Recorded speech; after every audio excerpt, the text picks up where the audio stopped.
सर्वप्रथम सर्वांना श्री स्वामी समर्थ. स्वामी महाराजांच्या कृपेने तुमच्या सर्व चांगल्या इच्छा पूर्ण होत ही स्वामींचरणी प्रार्थना करते आणि आजच्या व्हिडिओला सुरुवात करते. इंग्रजी नवीन वर्षाचा पहिला सण म्हणजे सुख सौभाग्याचा सण म्हणजे मकर संक्रांती. तिळगुळ घ्या, गोड गोड बोला. संक्रांतीचा उत्सव निसर्गाचा उत्सव आहे. पौष महिन्यात सूर्य मकर राशीत प्रवेश करतो, म्हणून या उत्सवाला मकर संक्रांत असे म्हणण्यात येते. सूर्य आपली पृथ्वीकडील परिभ्रमणाची दिशा बदलतो, तो उत्तरेकडे सरकत जात असतो, म्हणून या काळाला उत्तरायण असंही म्हटलं जातं. तर मकर संक्रांत 2026 कशावर आलेली आहे, कधी आहे, पुण्यकाळ कधी, काय करावे, काय टाळावे आणि कोणता एक रंग जो संक्रांत देवीने परिधान केलेला आहे. शास्त्रानुसार जो रंग संक्रांत देवी ज्या वर्षी परिधान करते तो रंग संपूर्ण मनुष्य जातीला वर्ज्य करावा लागतो असं शास्त्र सांगतं. म्हणून यावर्षी 2026मध्ये संक्रांत देवीने कोणता रंग परिधान केलेला आहे आणि तो रंग आपल्याला यावर्षी वर्ज्य करायचा आहे. संपूर्ण मकर संक्रांतबद्दल संपूर्ण माहिती आजच्या व्हिडिओमधून जाणून घेणार आहोत. व्हिडिओ संपूर्ण बघा. चॅनलवर नवीन असाल कृपया आपल्या चॅनलला सर्वांनी नक्की सबस्क्राईब करा. कमेंटमध्ये जरूर लिहा श्री स्वामी समर्थ.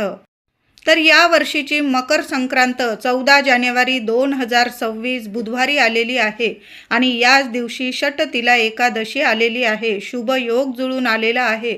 एकादशी आणि मकर संक्रांत एकत्रित साजरी होणार आहे. शुभ योग बऱ्याच वर्षांनी असा दिवस आणि असा सुवर्ण योग आलेला आहे. या दिवशी आपण नारायणांची, लक्ष्मी नारायणांची सुद्धा सेवा करायची आहे. तसं तर आपण या दिवशी पुण्य काळात आपण सर्व देवी देवतांची सेवा करत असतो. जप तप केल्याने आपल्याला 1000 पटीने पुण्य फळ प्राप्त होत असतं. त्याच दिवशी या वर्षी 2026 मध्ये मकर संक्रांत आणि एकादशी एकत्रित आल्याने सुवर्ण योग आहे. जेवढी सेवा होईल नारायणांची, लक्ष्मी नारायणांची एकत्रित सेवा जरूर करायची आहे. तर मकर संक्रांत 14 जानेवारी बुधवारी पुण्यकाळ 3:06 ते संध्याकाळी 6:20 हा मकर संक्रांतीचा पुण्यकाळ आहे. पुन्हा एकदा सांगते, 14 जानेवारी 2026 बुधवार रोजी दुपारी 3:06 ते संध्याकाळी 6:20 हा पुण्यकाळ असणार आहे. या वेळात, या काळात केलेली सेवा आपल्याला अधिकाधिक आपल्याला सुख सौभाग्य पुण्य प्राप्त करून देत असते. जे काही मनुष्याकडून कळत न कळत पाप झालेली असतात, तर मकर संक्रांतीला पुण्य काळात केलेली सेवा आपल्याला सर्व पापांपासून मुक्त करत असते. मकर संक्रांतीला दुपारी 3:06 सूर्य मकर राशीत प्रवेश करेल. याच वेळाला, याच काळाला पुण्यकाळ असं म्हटलं जातं. पुण्य काळात महिलांनी वाण द्यावे, वसा घ्यावा, जप तप दान धर्म. दरवर्षी संक्रांत देवीचे स्वरूप थोडेसे बदललेले असते. वाहन, उपवाहन, शस्त्र, वस्त्र यामध्ये थोडाफार बदल होत असतो. तर यावर्षी 2026मध्ये संक्रांत देवीचे वाहन हे वाघ असून उपवाहन घोडा आहे. तिने यावर्षी पिवळे वस्त्र परिधान केलेले आहे. यावर्षी 2026मध्ये संक्रांत देवीने हे पिवळे वस्त्र परिधान केलेले आहे. संक्रांत देवी ही दुसरी तिसरी कुणी नसून अंबाबाईच आहे, आपली महालक्ष्मीच आहे. 3.5 शक्तिपीठ ही संक्रांत देवीचंच एक रूप आहे. म्हणजे ज्या वर्षी संक्रांत देवी ज्या रंगाची वस्त्र नेसून येते तो रंग आपण त्या वर्षी वर्ज्य करावं. त्या रंगाचे कपडे, साडी, वस्त्र नेसू नये, घालू नये अशी जुनी शास्त्रानुसार आपली परंपरा आहे. तुम्ही जर या गोष्टी शास्त्रानुसार मानत असाल, परंपरेनुसार, तर यावर्षी 2026मध्ये तर परंपरेनुसार यावर्षी आपल्याला पिवळा रंग वर्ज्य आहे, म्हणून सर्वांनी पिवळा रंग हा टाळायचा आहे. यावर्षी पिवळा रंग घालू नका. महिलांनो, दादांनो, मुलं असतील तर पिवळ्या रंगाचे यावर्षी कपडे मकर संक्रांती 2026 बुधवार रोजी षटतिला एकादशीच्या दिवशी अजिबात परिधान करू नका. तुम्ही जर जुनी परंपरा मानत असाल तर यावर्षी पिवळा रंग वर्ज्य आहे. संक्रांत देवीने हातात गदा घेतलेली आहे. तिने केशराचा टिळा लावलेला आहे. ती वयाने कुमारी असून ती बसलेली आहे. वासाकरता तिने हातात जाईचे फूल घेतलेले आहे आणि ती पायस म्हणजे खीर भक्षण करत आहे. म्हणून या वर्षी मकर संक्रांतीच्या दिवशी दुधाचे पदार्थ सुद्धा आपल्याला वर्ज्य करायचे आहे. संक्रांत देवीचे सर्प जातीचे स्वरूप आहे. तिने मोती परिधान केलेले आहे. तिचं वार नाव नक्षत्र नाव मंदाकिनी आहे. ती पूर्वेकडून पश्चिमेकडं जात आहे आणि तिचं मुख वायव्य दिशेस आहे. असं या वर्षी 2026 मध्ये संक्रांत देवीचे स्वरूप आहे. या दिवशी स्नान दान जप तप तर्पण या विधी पुण्य काळात अवश्य कराव्या. अतिशय पुण्यकारक मानलं जातं. तीळ मिश्रित या वर्षी मकर संक्रांती बुधवारी आलेली आहे आणि या दिवशी षटतिला एकादशी सुद्धा आहे. सर्वांनी आंघोळीच्या पाण्यात चिमूटभर पांढरी तीळ टाका किंवा काळी तीळ टाकली तुम्ही तरीही चालेल. पांढरी तीळ टाका. लहान लेकरांना आंघोळ घालाल, आपण आंघोळ कराल, थोडीशी चिमूटभर पांढरी तीळ टाका आणि त्या तीळ मिश्रित पाण्याने किंवा तुमच्याकडं गंगाजल असेल ते सुद्धा टाका. म्हणजे आपल्याला तीर्थक्षेत्री स्नान केल्याचं सुद्धा पुण्य फळ मिळेल आणि आपले काही शारीरिक मानसिक त्रास असतील ते सुद्धा निवारण होतील. म्हणून चिमूटभर तीळ आणि गंगाजल टाकून सर्वांनी आंघोळ करायची आहे. लहान लेकरांपासून मोठ्यांपर्यंत संक्रांत दिवशी हा उपाय जरूर करायचा आहे. आंघोळीनंतर सूर्यनारायणाला सुद्धा थोडंसं पाणी घ्यायचं आहे तांब्याभर. त्यात चिमूटभर तीळ टाका, पांढरी जरी टाकली चालेल. थोडंसं हळदी कुंकू टाका, एखादं फूल टाका आणि प्रथम आंघोळीनंतर प्रथम सूर्यनारायणाला अर्घ्य द्यायचा आहे, नमस्कार करायचा आहे. तुमच्या मनातील इच्छा सूर्यनारायणाला सांगायची आहे. तुमचं आयुष्य तेजस्वी होणार आहे. आयुष्यभर सुख समृद्धी मिळेल तुम्हाला. तुमच्या आयुष्यातील जो अंधार आहे, जे दुःख आहे, त्रास आहे, संपूर्ण निवारण होईल आणि सूर्यनारायणाची या दिवशी जरूर सेवा करा. सूर्यनारायणाची सेवा झाल्यानंतर महिलांनो दादांनो देवघरातील देवांची छान अशी पूजा सेवा करायची आहे. नंतर शिव मंदिरात सुद्धा जायचं आहे. या दिवशी थोडंसं पाण्यात पांढरी तीळ टाका किंवा काळी तीळ टाका. दूध पाणी तीळ टाकून पाणी हे महादेवांना अभिषेक करायचा आहे. बेल फूल अर्पण करायचं आहे. काहीतरी गोडाधोडाचा नैवेद्य दाखवा. तुम्ही तीळ गुळाचा नैवेद्य दाखवा महादेवांना आणि घरी येताना थोडंसं तीर्थ आपल्या घरी घेऊन या. मुलाबाळांना द्या किंवा महादेवांसमोर जरी पिलं तरीही चालेल. या दिवशी महादेवांची सुद्धा सेवा करायची आहे आपल्याला. या दिवशी तीळ हवन करावे, तीळ दान करावे. तीळ हवन तुम्हाला नाही जमलं महिलांनो एवढं जास्त हवन वगैरे करायला, तर आपण संध्याकाळी जो कापूर जाळतो ना घरात, त्यात जरी चिमूटभर पांढरी तीळ किंवा काळी तीळ, तुम्ही 2 लवंगा जाळू शकतात, थोडीशी तीळ, लोबान, गुगल, एखादा तेजपत्ता, संपूर्ण घरात हा कापूर धूप पसरवा. म्हणजे तीळ हवन केल्याचं आपल्याला पुण्य फळ प्राप्त होणार आहे. या दिवशी थोडी का होईना मूठ सव्वा मूठ तीळ दान अवश्य करा.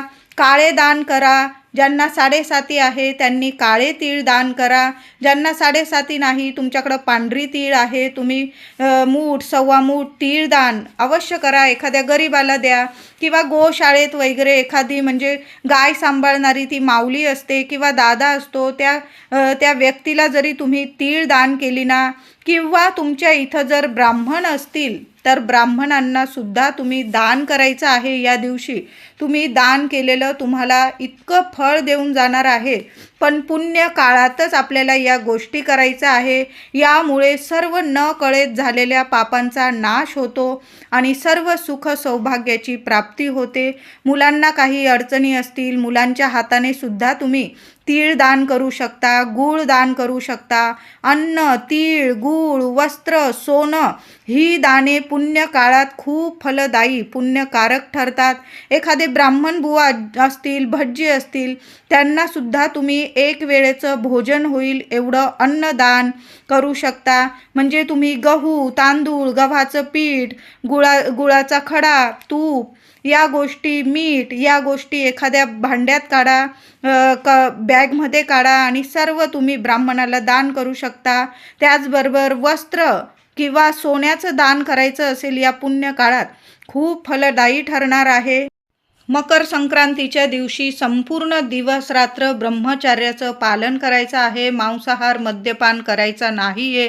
कुणालाही कठोर बोलू नका, कुणाचा अपमान करू नका, कुणाविषयी मनात द्वेष ठेवू नका. या दिवशी भांडणं, वाद विवाद, महिलांनो दादांनो, हे 3 दिवस म्हणजे संक्रांत हा सण खरं तर रथसप्तमीपर्यंत आपण साजरा करत असतो, पण संक्रांतीचे हे 3 दिवस खूप महत्त्वाचे असतात. 13 तारखेला भोगी, 14ला संक्रांत आणि 15ला कर, असा हा 3 दिवसाचा सण खूप महत्त्वाचा आहे. या 3 दिवसात तरी आपल्या घरात वादविवाद होणार नाही, भांडणतंटा होणार नाही, कारण एकदा का कटकट लागली की मग वर्षभर घरात कटकट राहते. म्हणून या गोष्टी या दिवशी आणि या 3 दिवसात तरी टाळायचं आहे. मौन धरून घ्या, कुणाशीच बोलू नका. एकदा का कटकट लागली की खरोखर वर्षभर घरात किंवा आपल्या प्रगतीला, आपल्या कामाला सुद्धा कटकट लागून जाते. कुणाचे म्हणजे शिव्या शाप आपल्याला लगेच या 3 दिवसात लगेच लागून जातात. मग कुठल्या कामात यश मिळत नाही, प्रगती होत नाही आणि मग वर्ष आपलं कटकटीतच जात असतं. म्हणून भोगी, संक्रांत आणि कर वर्षातले हे 3 दिवस तरी कुणाशीच बोलू नये. अगदी घरात सुद्धा वादविवाद होईल अशा गोष्टी टाळायच्या आहे. मौन धरून घ्या. जेवढं गरज आहे ना तेवढंच एकमेकांशी बोला. शब्दाला शब्द वाढतो आणि मग वर्षभर आपण म्हणतो या छोट्या मोठ्या गोष्टी असतात, पण वर्षभर आपलं कटकटीत जात असतं. म्हणून या गोष्टी खरोखर टाळायच्या आहे. कुणाशीच बोलू नका आणि बाहेरच्यांशी तर अजिबात नाही. यामुळे त्यांचं तर काही जाणार नाही, पण आपल्या घरात कटकट होईल, वादविवाद होईल.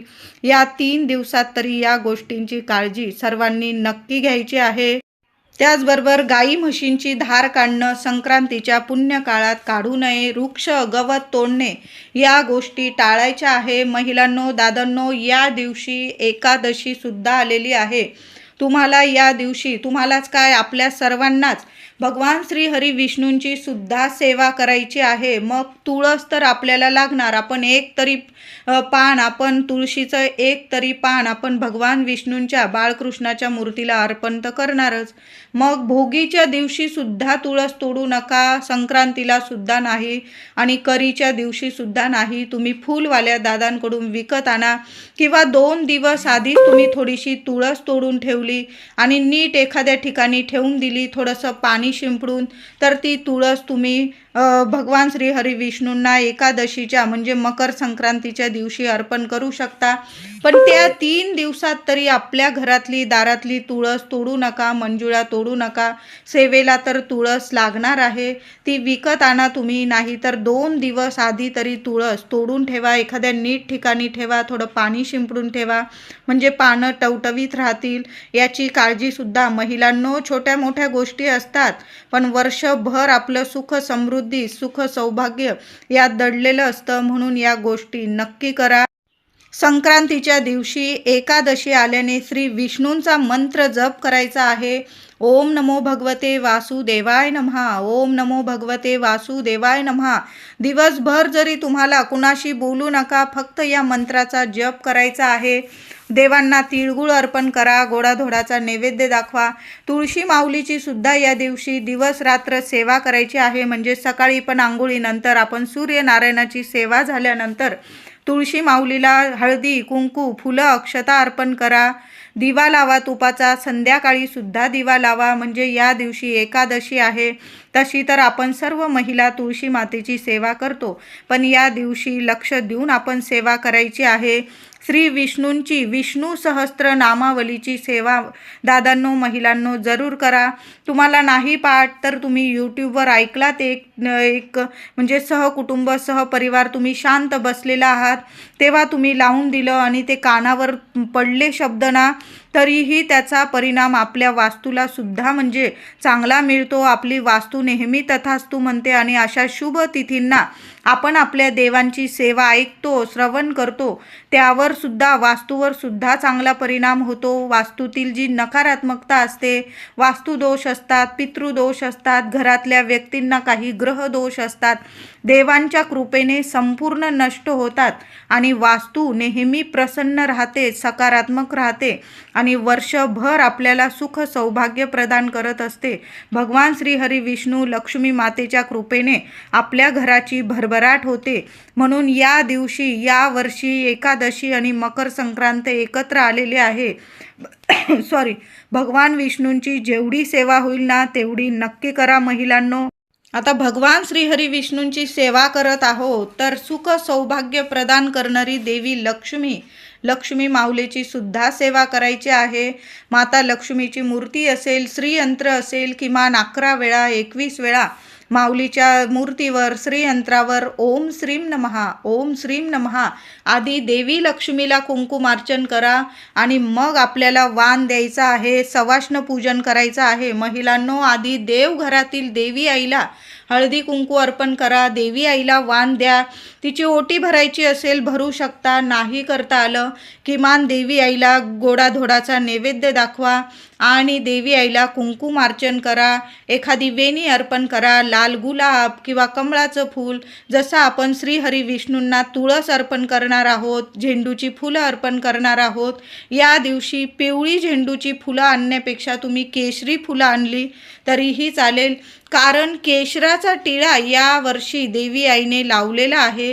केशरी झेंडूची फुलं मिळाली तर देवांना केशरी झेंडूची फुलं अर्पण करा. आणि आपण महादेवांना बेलपत्र अर्पण करू, गणपती बाप्पांना आपण दुर्वा अर्पण करू. तसंच भगवान श्रीहरी विष्णूंना जेवढी तुळशीची पानं असतील ना तेवढी तुळशीची पानं अर्पण करा. माता लक्ष्मीला एखादं कमळाचं फूल अर्पण करता आलं तर कमळाचं फूल अर्पण करा. या दिवशी कुलदेवीचा मंगल कलश भरायचा आहे. देवी आईला सुद्धा फूल वेणी अर्पण करा. माता लक्ष्मीला ओम श्रीम नमः, ओम श्रीम नमः देवी आईला कुंकुमार्चन करा. आपली कुलदेवीचा टाक असेल, फोटो असेल त्यावर सुद्धा आधी कुंकुमार्चन करा. आणि मग आपल्याला सवाष्ण पूजायचं आहे, वाण द्यायचं आहे. तर यावर्षी मकर संक्रांतीला पिवळा रंग वर्ज्य आहे. तर महिलांनो, लाल कलरची साडी नेसा, हिरव्या रंगाची, निळ्या रंगाची, मोरपिशी, गुलाबी, सोनेरी कलर सुद्धा तुम्ही नेसू शकता. असं नाही की पिवळा रंग वर्ज्य आहे म्हणून दागदागिने घालायचे नाही, देवी आईला हळद अर्पण करायचं नाही, असं अजिबात नाही. ऊन पडतं, सूर्यनारायण आपल्याला ऊन देतात, प्रकाश देतात, तो सुद्धा पिवळा धमक असतो. मग तो प्रकाश काय आपण अंगावर घेत नाही का? तर घेतोच ना. त्याशिवाय तर आपला दिवस सुद्धा उजाडत नाही. तशाच पद्धतीने फक्त आपल्याला पिवळा रंग वर्ज्य करायचा आहे. बाकी तुम्ही सोन्याचे दागिने घालू शकता, हळदी कुंकू लावू शकता, देवी आईला हळदी कुंकू अर्पण करा, सोन्याचे दागिने घाला, सोनेरी साडी घाला, लाल घाला, हिरवी घाला, निळी घाला, मोरपिशी, गुलाबी, जांभळा जे रंग असतील ना त्यात एक रंग म्हणजे यावर्षी तुम्ही काळ्या रंगाची साडी महिलांनो आनंदाने नेसू शकता. फक्त तुमच्या कुलदेवीला जर काळा रंग वर्ज्य असेल तर तुम्ही काळा रंग नेसू नका. ज्याची त्याची परंपरेनुसार पद्धत असते. काही घरांमध्ये काळा रंग कायमस्वरूपी वर्ज्य असतो, मग तुम्ही काळा रंग नेसू नका. मोठे व्यक्ती सांगतात नेसू नका नेसू. ज्या व्यक्तींना, ज्या महिलांना काळा रंग घालत असाल तुम्ही दरवर्षी, ज्या वर्षी काळा रंग देवी आईने परिधान केलेला असतो मकर संक्रांतीने आपण काळा रंग वर्ज्य करतो, तर यावर्षी देवी आईने पिवळा रंग नेसलेला आहे, तर पिवळा रंग यावर्षी वर्ज्य आहे. काळा रंग सगळ्यांनी नक्की नेसा, परिधान करा. पुरुष असतील, माझे दादा असतील, मुलं मुली महिला सर्वांनी काळ्या रंगाचे कपडे अवश्य यावर्षी घाला. महिलांनो, मकर संक्रांतीला नवीन हिरव्या रंगाच्या काचेच्या बांगड्या जरूर हातात घाला. आधीच्या असतील काढून टाका. नवीन बांगड्या थोड्या जरी भरायच्या असतील भरू शकता. पण एक बांगडी आपण जेव्हा कासाराकडं, दादांकडं जातो किंवा मावशींकडं बांगड्या भरायला जातो तर तुम्ही डझनभर बांगड्या घेत असाल तर एका हातात 6 घालतात, तर आपण उजव्या हातात 7 बांगड्या घालायच्या आहे. डाव्या हातात तुम्ही 6 घातल्या तर उजव्या हातात घालताना एक बांगडी जास्तीची मागून घ्यायची आहे. यामुळे आपल्या सुख सौभाग्यात भर पडते. आपल्या पतिदेवांना रात्रंदिवस प्रगती मिळते, मुलाबाळांची घरात प्रगती होते. म्हणून घरातल्या गृहलक्ष्मीने मकर संक्रांतीला बांगड्या भरताना, काचेच्या बांगड्या भरताना तुम्ही डझनभर घेताय, 2 डझन घेताय, जेवढ्या घेताय एक बांगडी जास्तीची आठवण आठवणीने मागून घ्यायची आहे. तुम्ही लाखेच्या बांगड्या भरत असाल, आजूबाजू सोन्याच्या लाखेच्या तुम्ही बांगड्या घालत असाल, घाला. पण काचेच्या बांगड्या भरताना एक बांगडी जास्तीची आठवणीने मागून घ्या, भरून घ्या. तुम्हाला खूप सुख सौभाग्यात भर पडेल आणि दिवस रात्र तुमच्या कुटुंबाची, संपूर्ण कुटुंबाची प्रगती होईल. बांगड्या घेताना पिवळा रंग वर्ज्य करायचा आहे. काळ्या रंगाच्या तर बांगड्या, आपण कपडे घालतोय काळे म्हणून काळ्या बांगड्या महिलांनो घालू नका. हिरव्या बांगड्या घाला. काळ्या रंगावर हिरव्या बांगड्या घातल्याने काही बिघडत नाही. हिरव्या काचेच्या बांगड्या घाला किंवा तुम्ही ज्या रंगाची साडी घालत असाल त्या रंगाच्या घाला. पण पिवळ्या रंगाच्या बांगड्या यावर्षी वर्ज्य करा. आणि काळ्या रंगाच्या बांगड्या विवाहित स्त्रीने कधीच घालू नये. या गोष्टी तुम्ही पाळत असाल तर जरूर पाळा. भोगीला, संक्रांतीला सुगड पूजा करावी. 7-11 बायकांना बोलावून विडे पुजावे व पानावर बोरं, शेंगा, भाज्या, उसाचे खांड, पाल्याचे हिरवे चणे असं सर्व देऊन हळदी कुंकू करतात. पण भोगीला तिळीचे लाडू, तीळ कुणाला देऊ नका. जेव्हा आपण मकर संक्रांतीला देवांना आधी तीळ गुळ आपण अर्पण करतो, नैवेद्य दाखवतो आणि मगच आपण इतरांना आपण तिळगुळ द्यावं. आधी स्वामींना, आपल्या देवघरात गणपती बाप्पांना, आपल्या कुलदेवीला, स्वामींना, तुमच्या देवघरात जे देवी देवता असतील आधी त्यांना तिळगुळ द्यावं मकर संक्रांतीला आणि मगच इतर मंडळींना तुम्हाला तिळगुळ द्यायचा आहे. भोगीच्या दिवशी तुम्ही जरी लाडू केलेले असतील तरी पण लाडू, तीळ कुणाला देऊ नका. ह्या दिवशी जेवणात तीळ टाकून जेवण बनवावे. मिक्स भाजी, तीळ लावून भाकर, वांग्याची तीळ लावून भाजी. संक्रांतीलाच आपल्याला तीळ घरातून वाटायचे आहे. ज्याची त्याची परंपरा ही वेगवेगळी असते. गावागावातील आपापली परंपरा, मोठ्यांची शिकवण आपण जपलीच पाहिजे. ज्यांची लग्नानंतर पहिलीच संक्रांत आहे, हळदी कुंकू करत असाल, त्यांनी हळदी कुंकवात काय वाण द्यावं? तर तुम्ही हळदी कुंकू पहिल्यांदाच करत आहात तर कुंकवाचे करंडे, टिकल्यांची डबी, कुंकवाची डबी देताना थोडं का होईना हळदी कुंकू त्यात भरून द्यावं.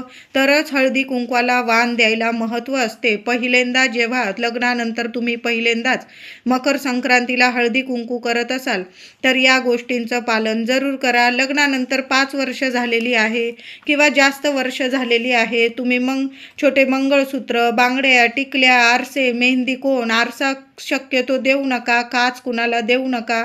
मेहंदी कोण किंवा तुम्हाला जे परवडेल ते वाण तुम्ही देऊ शकता.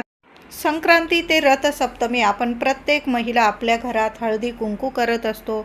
सवाष्णींना बोलवतो, वाण देत असतो. तर वाण देताना महिलांनो या शुभकारक, सौभाग्यकारक वस्तू आपल्याला वाण म्हणून द्यायच्या आहे.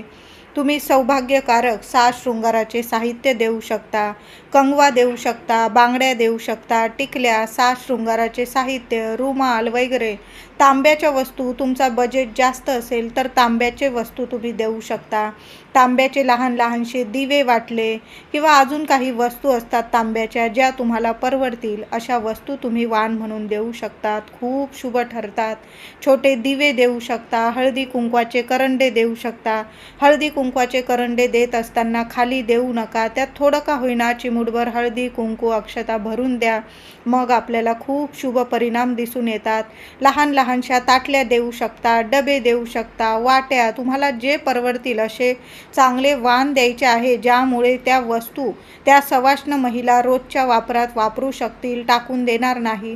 आता देवांबद्दल काही वस्तू द्यायच्या असतील तर श्री स्वामी चरित्र सारामृताची पोथी तुम्ही 7 सवाष्णींना वाटू शकता, 11 जास्त किंवा 5 सवाष्णींना.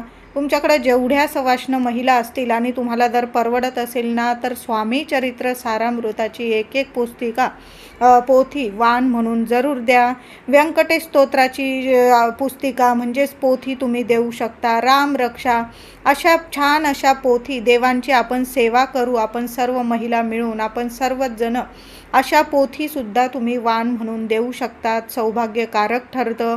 त्याचबरोबर हळदी कुंकू करत असताना मकर संक्रांतीच्या हळदी कुंकवात तुम्ही जपमाळसुद्धा देऊ शकतात. महिलांनो, जपमाळ जरी दिली ना तरी खूप शुभ ठरतं. बघा, ती जपमाळ वापरून रोज स्वामींचा किंवा ज्या देवी देवतांना इष्ट देवता असतील ज्यांच्या त्यांच्या घरातले, त्यांचा नाम जप आपण दिलेल्या जपमाळीवर होईल, हे सुद्धा सुख सौभाग्यकारक ठरतं.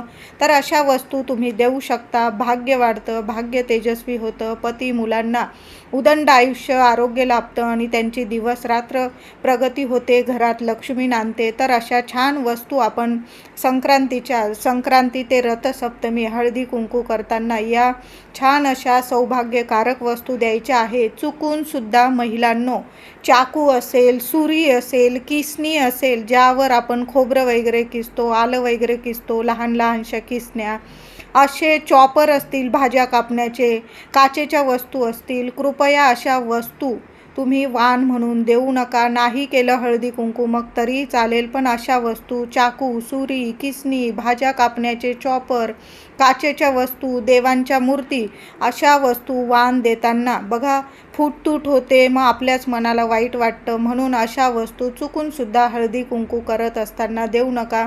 तुम्हाला जेवढ्या परवडतील, एक टिकलीचं पाकिट दिलं तुम्ही, कुंकवाचा करंडा, कुंकवाची डबी दिली तरीही चालेल. तुम्हाला ज्या परवडतील आवडतील अशा वस्तू तुम्हाला वाण म्हणून द्यायच्या आहे. अशा धारदार वस्तू तर चुकून सुद्धा वाण म्हणून देऊ नका. व्हिडिओ आवडला असेल तुम्हाला तर लाईक करा, शेअर करा, चॅनलला कृपया नक्की सबस्क्राईब करा. धन्यवाद.